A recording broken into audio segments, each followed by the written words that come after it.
Olá, irmã, olá, irmão que acompanha o canal Templo São Paulo Leste para o estudo das Escrituras. Como eu sempre pergunto, tudo bom com você? Tudo bem com sua família? Com a sua unidade? Espero que esteja tudo ótimo. Vamos para o estudo do Vem Segue-me dessa semana, Doutrina e Convênios, as sessões 58 e 59, iniciando, claro, pela 58. Essa revelação foi dada por meio de Joseph Smith, o profeta, em Sião, em 1º de agosto de 1831.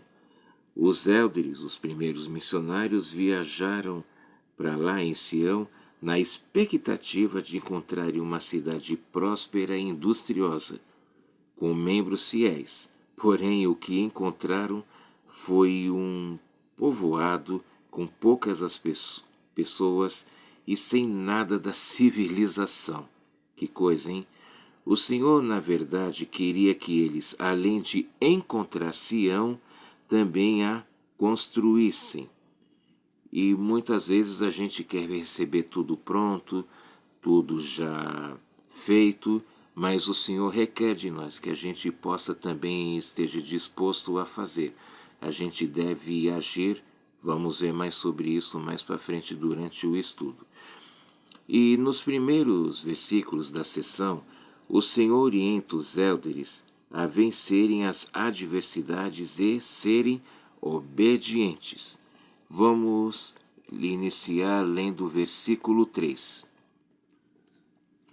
Por agora não podeis, com vossos olhos naturais, ver o desígnio de vosso Deus com respeito às coisas que virão mais tarde, nem a glória que se seguirá, depois de muitas tribulações. O versículo está bem claro e fala: a gente não pode enxergar as coisas espirituais com os olhos naturais. Para saber o que é de Deus, a gente tem que ter a mente espiritual para que assim a gente possa enxergar com os olhos espirituais. E assim poder se preparar para coisas mais que virão pela frente. E todos devem se preparar para a ceia do Senhor. Edward Patrick, o primeiro bispo da igreja, tinha que se arrepender da incredulidade e cegueira de coração para não cair. Às vezes somos tentados a isso, a não seguir a vontade do Pai Celestial e querer seguir a nossa própria. E a gente deve sempre se manter firme. Os bispos são juízes de Israel e os membros devem ter respeito para com eles. A gente, às vezes, mas esse bispo é assim, ou não sei o que, mas claro que ninguém é perfeito, mas a gente tem que ajudar, a gente tem que apoiar. Quando levantamos o braço direito em sinal de apoio, não é um simples gesto, a gente deve, ali a gente ser obediente ao Senhor e apoiar nossos líderes. Quando a gente levanta a mão, a gente está se propondo isso, que a gente vai apoiar sempre. E também a sessão fala que as pessoas devem seguir as leis do país, conforme vamos ler no versículo 21. Que ninguém quebre as leis do país, porque o que guarda as leis de Deus não tem necessidade de quebrar as leis do país. Você pode estar me perguntando: mas irmão Ari, e se for alguma coisa que é contrário aos mandamentos? Aí, claro, a gente deve seguir tudo que for justo, que for correto, tudo que não estiver em detrimento com o que nós aprendemos nas Escrituras, com o Evangelho. A gente deve sempre ser obediente, mas a gente deve ser obediente principalmente ao Pai Celestial. E, na dúvida, consulte um líder, um professor, para poder saber como agir se caso você esteja em dúvida. Mas devemos seguir as leis do país, por exemplo, as leis de trânsito, tanto para nosso próprio benefício, para como o benefício de outras pessoas. E Edward voltou a ser orientado e continua continuou o conselho de trazerem famílias para poderem se reunir e estabelecer lá em Sião. O versículo 26.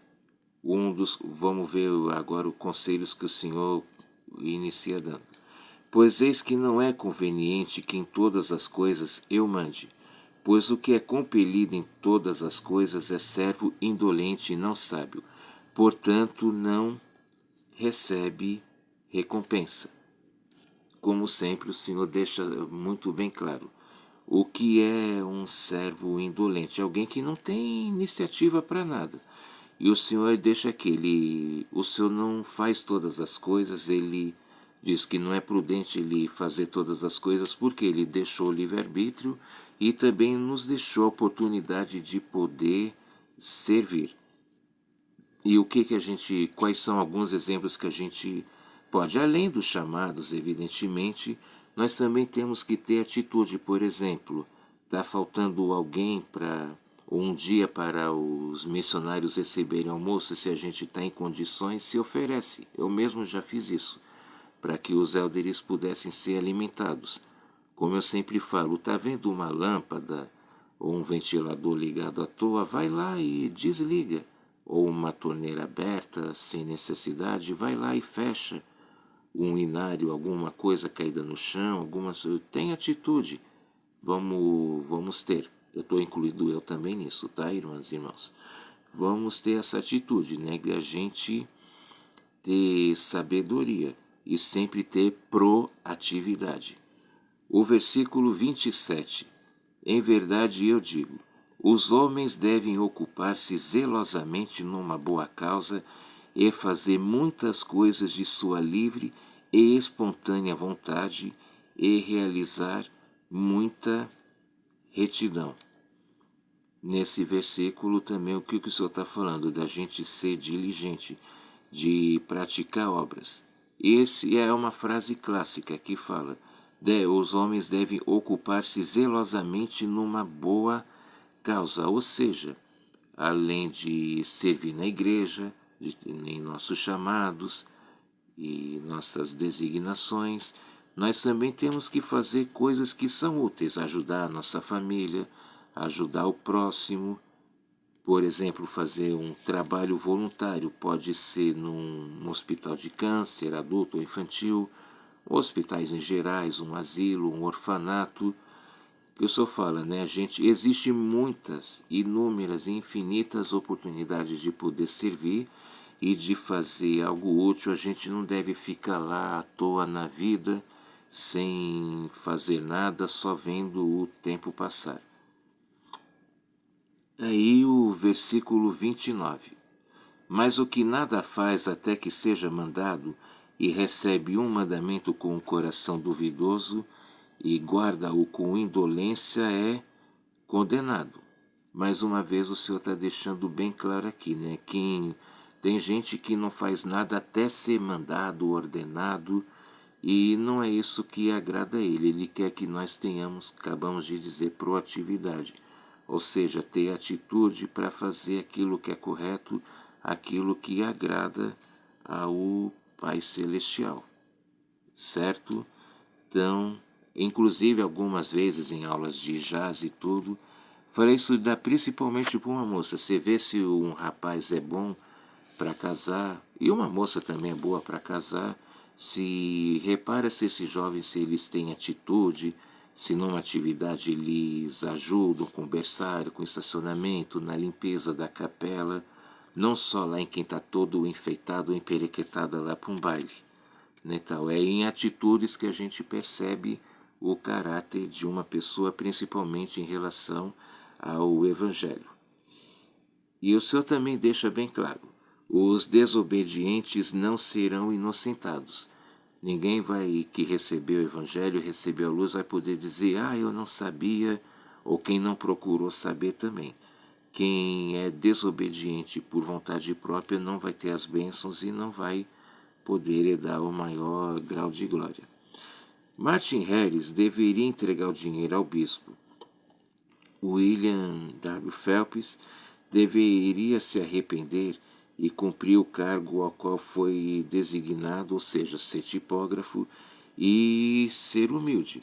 O conselho que foi dado a esses irmãos serve para nós também, que nós possamos fazer aquilo que nos é designado com alegria, com dedicação, para termos as bênçãos do Pai Celestial. Agora os versículos 42 e 43.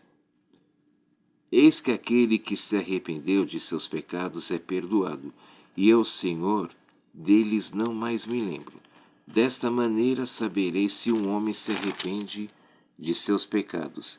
Eis que ele os confessará e abandonará. Também não deixa a mínima dúvida esses versículos. No 42, o Senhor diz: quando uma pessoa se arrepende realmente de seus pecados, ele vai esquecer, ele não vai mais tocar no assunto. Então é a mesma coisa conosco. Quando vemos que uma pessoa se arrependeu de algo, nós não devemos ficar tocando mais nisso. Ah, mas você fez aquilo, não sei o que. Se a pessoa já se arrependeu, a gente não deve tocar no assunto mais. Na missão, por exemplo, a gente vê muito isso. Quem serviu missão principalmente também vê. Qual a diferença de uma pessoa que antes tinha uma vida perdida, uma vida confusa, com vícios e tal, mas no momento que ela recebeu o Evangelho, ela se converteu, se batizou, abandonando, claro, os antigos vícios, ela ficou com a aparência completamente transformada, para o melhor, é claro. E é assim que acontece, o Senhor abençoa aqueles que realmente se arrependem. E qual é o passo que a pessoa tem que fazer? O Senhor também deixa bem claro aqui, ela tem que confessar, ou seja, ela tem que procurar o bispo e para poder dizer bispo, ele vai traçar meta, se for o caso o presidente da estaca, e a pessoa vai abandonar. Ela não vai cometer o erro de novo. É claro, todo mundo todo está sujeito a erros, é claro, para isso existe o arrependimento. E quando a pessoa se arrepende sinceramente, ela tem as bênçãos da expiação de Cristo em sua vida. E durante a sessão o Senhor também fala, os élderes deveriam, claro, pregar o Evangelho e nas regiões circunvizinhas, nos lugares ali ao redor, levar o Evangelho para as pessoas. E os membros, como falamos no começo, deveriam trabalhar para edificar Sião e as reuniões tinham que ser organizadas. Tem versículos que o Senhor deixa bem claro que as reuniões não eram para ser feitas às pressas ou de qualquer maneira, não. Não é assim que o Senhor quer. O Senhor quer que todas as reuniões, desde aquela época até agora, sempre, que todas as reuniões sejam feitas de modo organizado, em espírito de oração, para que o Espírito do Senhor possa habitar e reinar nessa reunião e tocar o coração das pessoas. E o Senhor falou o quê? Que as pessoas também tinham que trabalhar para edificar Sião. Como diz aquele hino, desperta e faz algo mais, não queira somente sonhar. A gente deve sonhar, mas a gente também deve trabalhar. Temos que pôr a mão na massa mesmo de verdade se a gente quer ver o crescimento da igreja, o crescimento do evangelho. Claro, cada um faz aquilo que está no seu alcance, à sua disposição, e o Senhor quer principalmente que a pessoa sirva de coração, sem ser nada forçado ou de má vontade ou só para querer fazer bonito. Tem que ser algo espontâneo. Agora vamos para a sessão 59. Essa revelação foi dada por meio de Joseph Smith em 7 de agosto de 1831. A terra para Sião ela foi edificada. Os membros lá, os irmãos, eles se reuniram e trabalharam bastante sem ter recursos materiais para poder edificar algo como se é mais fácil hoje em dia, mas eles demonstraram a sua fé edificando, fazendo a vontade do Senhor. E o Senhor abençoa quem tem os olhos fitos na sua glória. Lembra que falamos isso na sessão 4? O que é ter os olhos fitos na glória de Deus? É ter humildade, é ter perseverança, é ter empatia para com o próximo. Todas, e entre outros exemplos que podemos citar. Isso é ter os olhos fitos na glória de Deus. E quem tem assim vai ser salvo e coroado do alto. Quer dizer, vai receber as bênçãos do Pai Celestial. E a pessoa também que procura ter os olhos fitos na glória de Deus, ela tem revelações para ela e para sua família, para o seu chamado e para poder ajudar o próximo também, claro.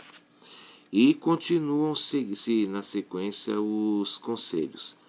Vamos ler versículos agora, começando pelo 5. Portanto, dou-lhes um mandamento que diz assim: amarás o Senhor teu Deus de todo o teu coração, de todo o teu poder, mente e força, e em nome de Jesus Cristo servi-lo-ás.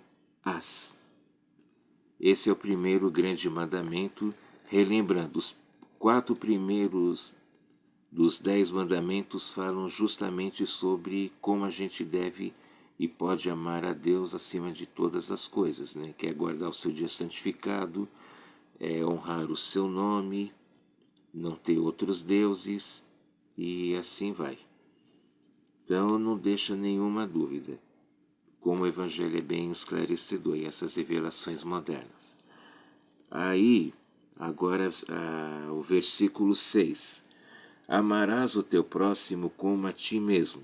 Não furtarás, nem cometerás adultério, nem matarás, nem farás coisa alguma semelhante.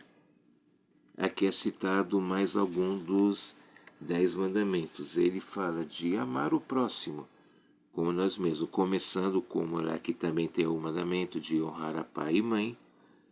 Aí ele fala aqui de não roubar, não trair, de não matar e nem fazer coisa semelhante. Infelizmente vemos no mundo acontecer muito isso, é muito triste, vidas são tragicamente interrompidas ou prejudicadas porque as pessoas não procuram aplicar a regra de ouro, que o Senhor disse: tudo o que quiseis que vos façam, fazei pelos outros. Ou seja, aquele ditado: não faça para os outros aquilo que você não quer que faça para você mesmo. Que, à medida que nós e todo o mundo procurar seguir esse conselho, a violência no mundo com certeza vai diminuir e até acabar. Aí o versículo 7 e 8. Agradecerás ao Senhor teu Deus em todas as coisas. Oferecerás um sacrifício ao Senhor teu Deus em retidão. Sim, um coração quebrantado e um espírito contrito. O que está dizendo? O 7 fala de agradecer a Deus a todas as coisas. Geralmente numa oração é até o contrário que a gente costuma fazer.